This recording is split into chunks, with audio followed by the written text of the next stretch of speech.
E aí, tudo bem? Vamos, na sequência, dar uma olhadinha num vídeo sobre as cruzadas e o renascimento urbano comercial. Um assunto importante é a passagem da Idade Média para a época moderna, a transição, aparece bastante nos vestibulares. Você vai ter, então, uma aulinha sobre esse assunto e depois a gente volta a falar. Assista a aula. Um abraço! Olá, prezados alunos, vamos lá para mais um assunto de história, mais um assunto importante relativo à Idade Média, mais precisamente à Baixa Idade Média. Então, já vários livros foram escritos, filmes foram realizados, encenações a respeito das cruzadas. Então, um assunto que tem grande incidência no vestibular. E por quê? Porque a gente pode pensar a chegada na modernidade, a transformação da Europa a partir do movimento cruzadista europeu. Por isso que as cruzadas estão associadas a quê? Ao renascimento urbano comercial. Vamos lembrar que nós já estudamos o feudalismo e nós vimos que no feudalismo predominava o quê? O mundo rural, o mundo agrário, e que a economia não era desenvolvida no comércio. A economia era agrícola e autossuficiente, o feudo produzia aquilo que necessitava. Se nós falamos de cruzadas e pensamos as cruzadas associadas ao renascimento urbano comercial, nós já estamos entendendo que o sentido importante dessa cruzada na história europeia, tá certo? Agora, por que houve cruzada? Uma primeira questão que aparece no vestibular, que você pode encontrar numa prova de Enem, qualquer outra prova, é o contexto das cruzadas. Há uma circunstância histórica precisa que faz com que as cruzadas ocorram naquele momento e não antes. Então, que circunstância é essa? Qual é o contexto? Se nós pensarmos que as cruzadas elas começaram a partir de um discurso do Papa Urbano II em 1095, no Concílio de Clermont, 1095 é século XI. Então nós teríamos que pensar o contexto do século XI, para entender que lá no final desse século há uma proposta de uma campanha para o Oriente. O que nós temos de importante nesse século XI? Então, vamos dar uma olhadinha, porque cruzada, movimento do Ocidente para o Oriente. Então a gente tem que entender o que acontecia no Oriente, no século XI, e o que acontecia no Ocidente, para entender a relação de uma realidade com a outra, a partir das cruzadas, beleza? Então vamos lá? Vamos dar uma olhadinha no próximo slide, que a gente tem então o contexto do Oriente. Então, o século XI é um século de inflexão histórica, é um século de uma importante mudança na história, por isso inflexão histórica. E quando a gente fala dele, olhando para o Oriente, pensando o contexto do Oriente, a gente tem que lembrar do quê? Que o Islã, que desde a conversão, né, desde a afirmação do profeta Maomé, do Islã, tá certo? Que Alá é o único Deus, que Maomé é o profeta, desde essa movimentação toda que começou em 610, que o Islã, a partir das cruzadas, foi incorporando espaços e territórios. Nós vimos que os francos detiveram os islâmicos na Europa em 732. E que da criação do Islã em 610, 732, o Islã foi até a Península Ibérica e foi até as portas da China. Foi um processo de grande expansão e de conversão de milhares de povos.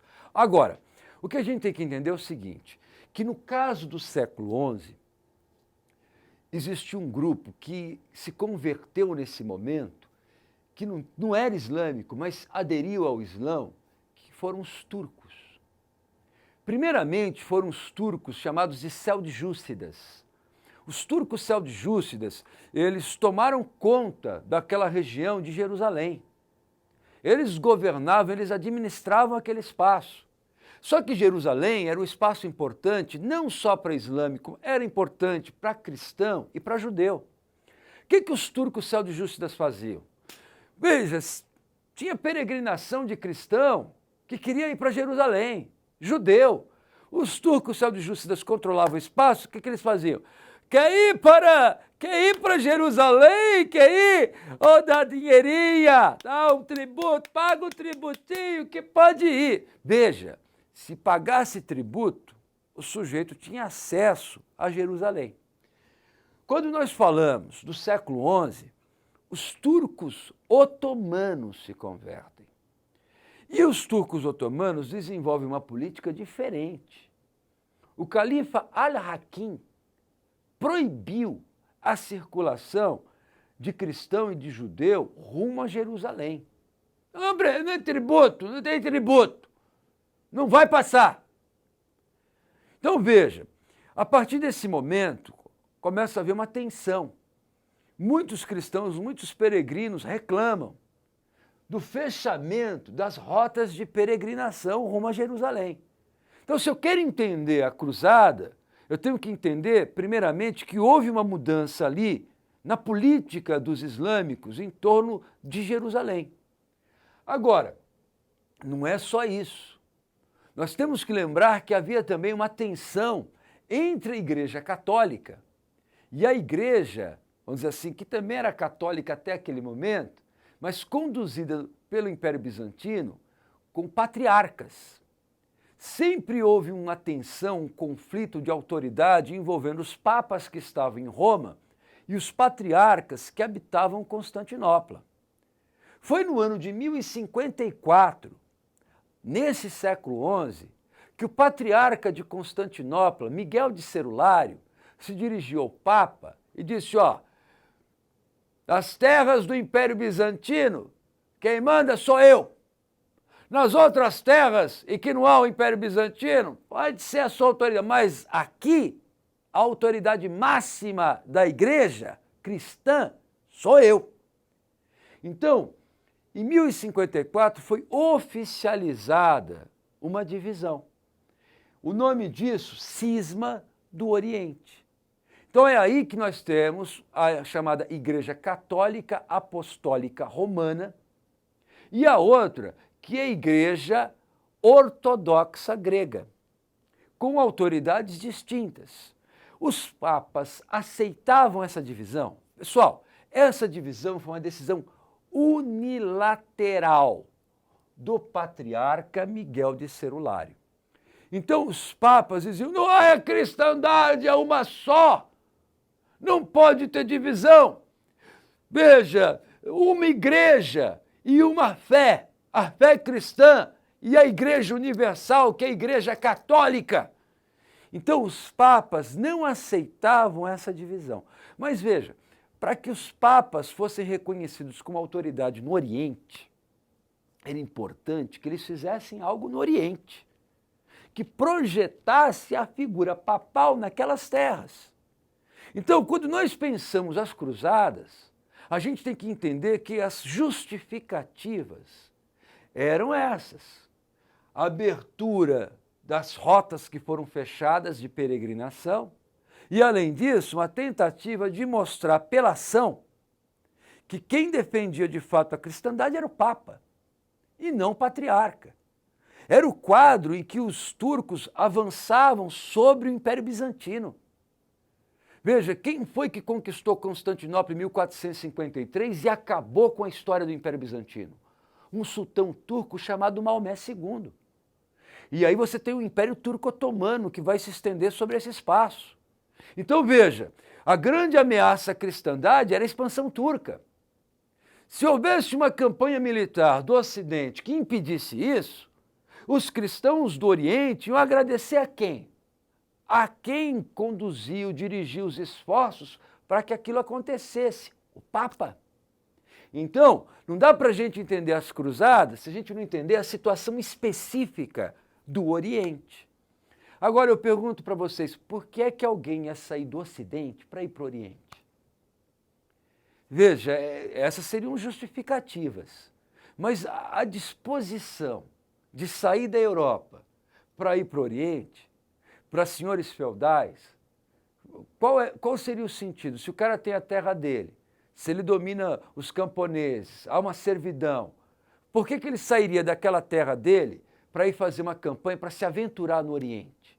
Então a gente vai ter que entender uma situação específica da Europa no século XI, a situação do Ocidente. Vamos dar uma olhadinha no próximo slide? Aqui, ó, a gente tem uma inflexão histórica, tá certo? E no Ocidente, o que a gente tem de importante? A pressão demográfica. Vai falar, mas como assim pressão demográfica? Vamos entender, pessoal. O século XI foi um século atípico na história da Europa. Veja, como o feudalismo já havia se consolidado, as guerras que aconteciam entre senhores feudais não eram guerras que levavam à morte. Não eram guerras que um nobre fazia para eliminar o outro. A ideia era derrubar o camarada do cavalo, machucar, tá certo? Até torturar e depois chamar a família do camarada e pedir um resgate em ouro. Então a história de sequestro é uma história medieval. Então as guerras dessa época faziam poucos mortos. Mas não era só isso. Veja, existem autores que falam de mudanças climáticas na Europa que permitiram o desenvolvimento de uma agricultura diversificada. Por exemplo, as leguminosas, elas não eram cultivadas, passaram a ser cultivadas a partir do século XI. Qual que é a importância da leguminosa? Ferro. Veja, as mulheres, por conta da menstruação e tudo mais, as mulheres elas eram pálidas, a alimentação europeia era fraca nesse componente, o ferro. Então, muitas mulheres engravidavam e perdiam, eram abortos naturais, porque não conseguiam sustentar uma gestação. Quando a criança nascia fraca e muitos óbitos aconteciam. Então, veja, de uma família nobre, antes do século XI, de 12 filhos, 3, 4 chegavam à fase adulta. Então havia uma alta taxa de natalidade, mas uma alta taxa de mortalidade. O crescimento vegetativo era baixo. Então, veja, o pai ele vai ter um filho que vai herdar a terra, porque era primogenitura. No feudalismo, nenhum pai vai dividir a sua terra para os seus filhos, porque os filhos não têm menos poder que ele. Então só um herda, o outro vai para a igreja. E se tiver uma menina, você faz um dote, faz o casamento, faz uma relação de suzerania e vassalagem. Então veja, a situação territorial europeia era estável por conta disso. O crescimento vegetativo por séculos foi baixo.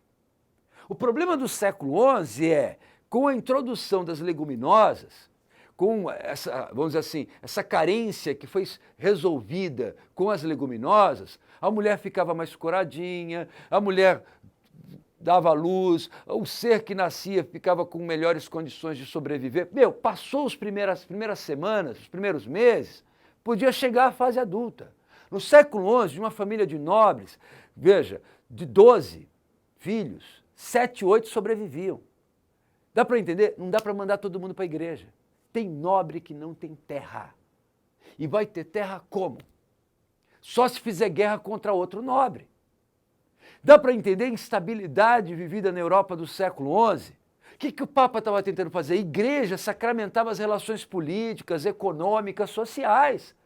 Então a igreja falava, olha, se a gente não fizer nada, vai ser uma grande confusão.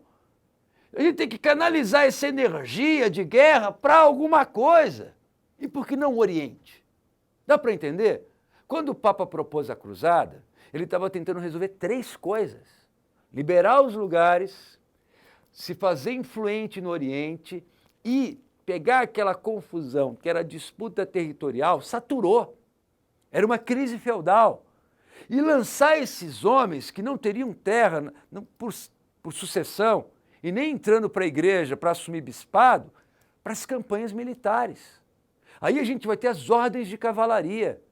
O Papa sagrando o camarada cavaleiro para combater, em nome da igreja, mas ele vai realizar o sonho dele de dominar terras no Oriente.